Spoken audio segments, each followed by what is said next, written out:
I be recognized to interpellate the lady from the coconut sector if she do oblige. We'd like to ask the Honorable Lady, Honorable Garin, if you are open to interpellation by the Honorable Fua. Yes, Madam Speaker. Please proceed. Thank you, Madam Speaker.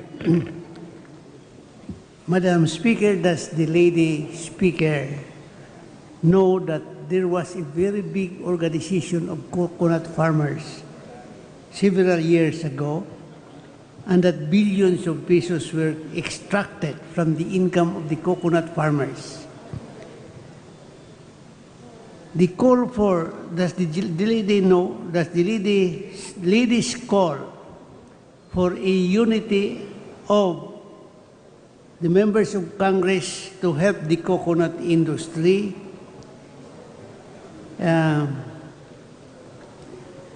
account for the fact that the proceeds of the coconut industry under the COCO-FED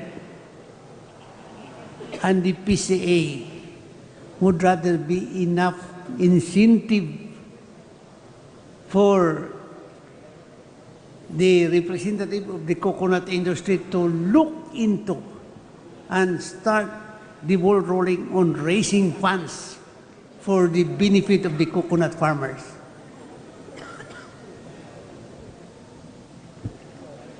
If my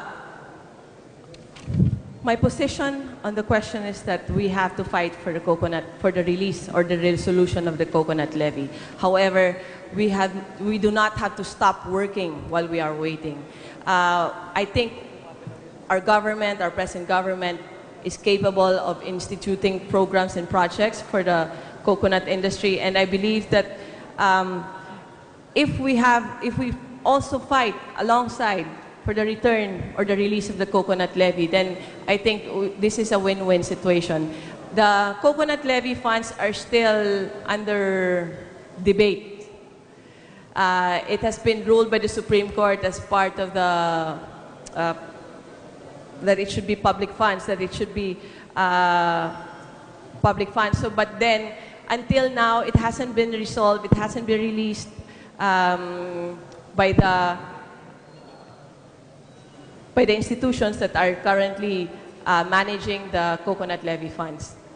Would the leader, therefore, Madam Speaker, say that enough interest on the part of the members of the House would be pulled together in order to help the coconut industry, knowing that all coconut farmers will never listen anymore after they were duped into giving the coconut levy for nothing until today? I think we should not ignore the issue in coconut levy. We should continue as if we form a coconut block with the help of the executive government. I think we should continue for the release of the coconut levy, which is supposedly, reportedly, about 200 billion pesos now. But then, while we are waiting for this release, which release have been under discussion since 1990s, I think we cannot ignore the fact that problems are arising while we are waiting. There are so many programs and projects that we can implement right now, and we cannot just depend on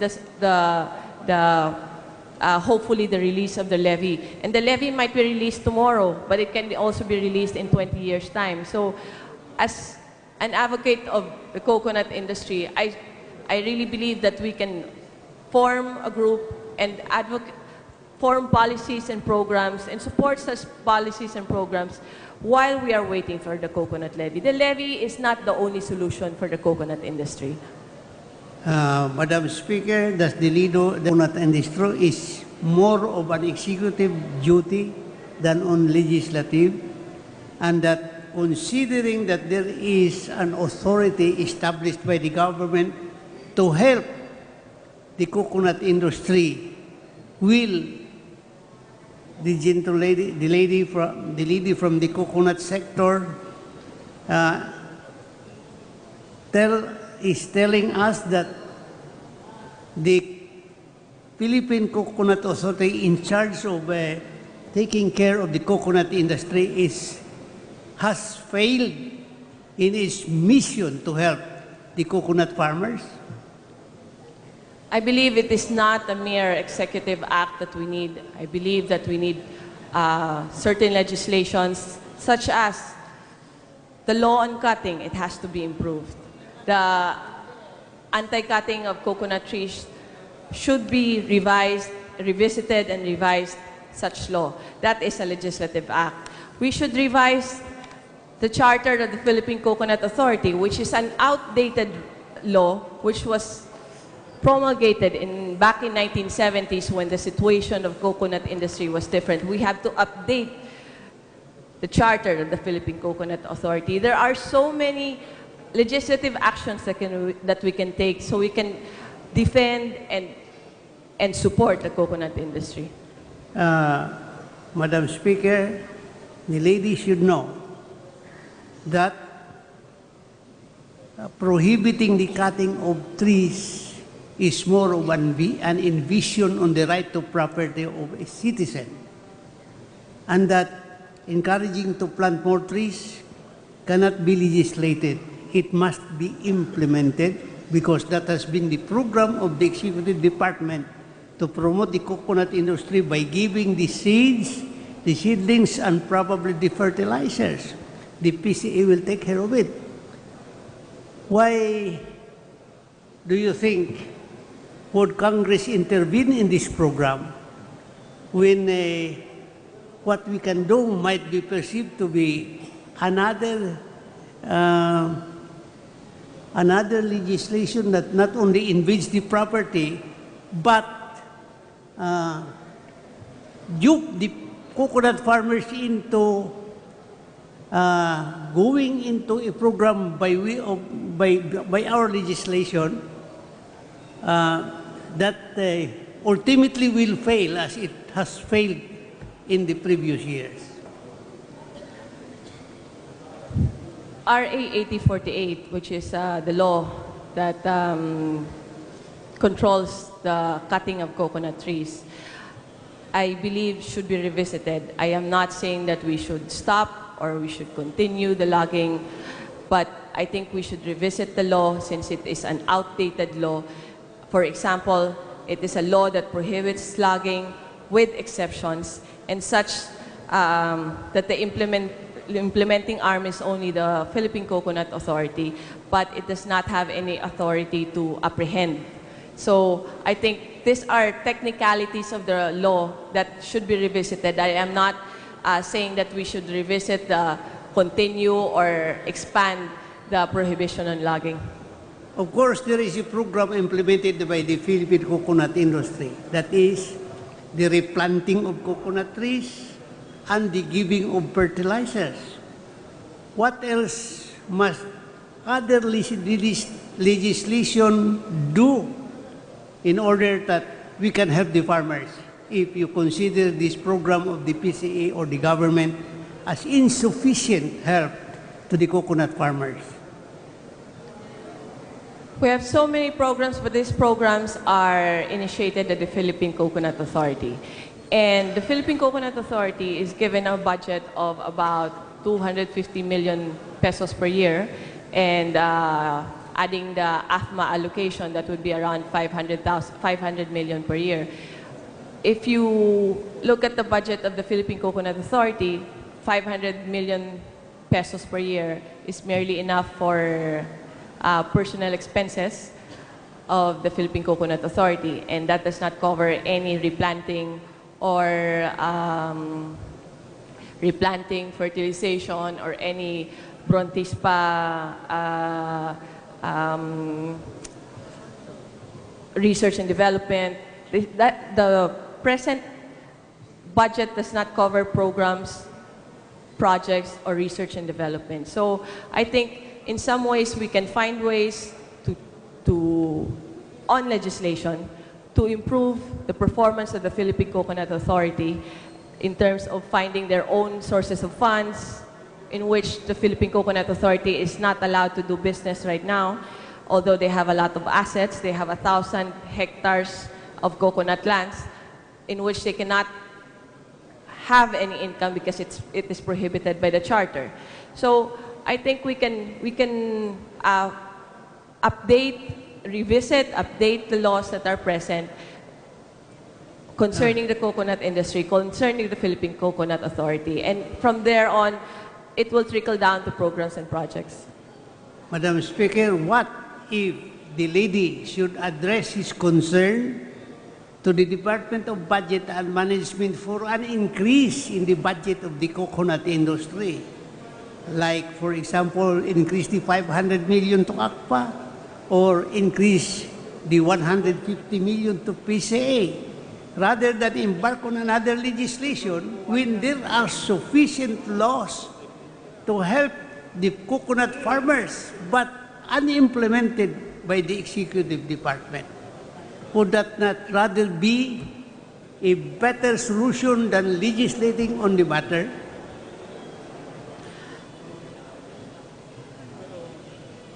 I believe that it is not just an executive because, well, basically, if we want more appropriations for the Philippine Coconut Authority, then it is a legislative act, basically. But then, second is like, I do not advocate the fact that we give more and more money to the Philippine Coconut Authority. I believe that we can ask money, but we have to find a way for this institution, this agency, the Philippine Coconut Authority, to find their own funds to support their programs and activities. I believe that we can do that by overhauling their charter and giving them more powers and function, and that is a legislative act. Asking for money is also a legislative act. If we update some of their laws, for example, the RA 8048, which is about logging of coconut trees, that is also a legislative act. So there are a few legislative actions that we can start here in Congress, and it is not a mere executive act that we need. Thank you, lady from the coconut sector. Madam Speaker, does not the lady know that when we increase the budget, it will start from the executive department and that it be submitted to Congress for legislation, the so-called Appropriations Act?